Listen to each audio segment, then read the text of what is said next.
This is oerattu.com। इस पे आपको ये पता चलता है कि कोई मैथ्स की प्रॉब्लम आपसे क्यों सॉल्व नहीं हो पा रही है। ये चीज़ आपको ना टीचर बता पाता है, ना आपके दोस्त बता सकते हैं, ना कोई ट्यूटर बता पाता है। बट इस साइट से आपको ये पता चलेगा कि कोई प्रॉब्लम क्यों सॉल्व नहीं हो पा रही। इसीलिए इस साइट का नाम ओएरट्टू है, क्योंकि यहाँ रटने की ज़रूरत ही नहीं पड़ती, क्योंकि प्रॉब्लम्स ऐसे ही सॉल्व हो जाती हैं। इसलिए साइट बहुत ज़्यादा इंटरेस्टिंग है, बहुत बच्चे इसको सॉल्व कर रहे हैं। और एक एग्जाम्पल के तौर पे आप ये क्वेश्चन भी देख सकते हो। इसमें क्या है कि ये बोल रहा है कि 8, 9 एंड 25 एलसीएम एंड एचसीएफ निकालो इसका by applying prime factorisation method.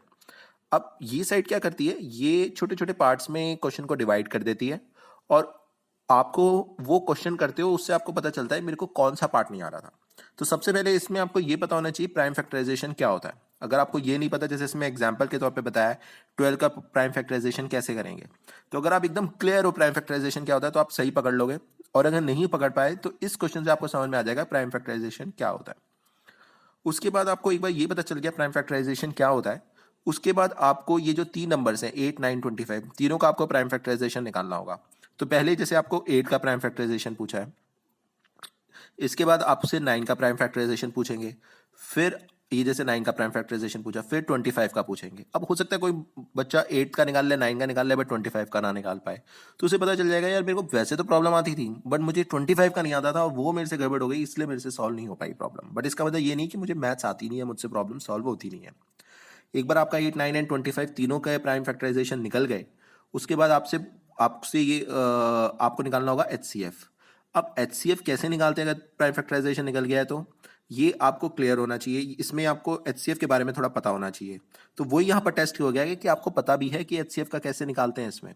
अगर आपको नहीं आता तो आप इसमें show me the correct answer देख के समझ सकते हो कि ये कैसे निकालना होता है। एक बार आपको ये पता चल गया कि एचसीएफ कैसे निकालते हैं इसमें, उसके बाद तो आपको फिर एलसीएम निकालना है और एलसीएम निकालने के अपने मेथड होते हैं, वो आपको इससे पता चल जाएगा। तो आपने एचसीएफ भी समझ लिया, एचसीएफ कैसे निकालेंगे, आपने एलसीएम भी समझ लिया। हो सकता है किसी को एलसीएम आता हो एचसीएफ नहीं आता, हो सकता है किसी को एचसीएफ आता हो एलसीएम नहीं आता हो, तो ये पता चल जाएगा मुझे क्या नहीं आता।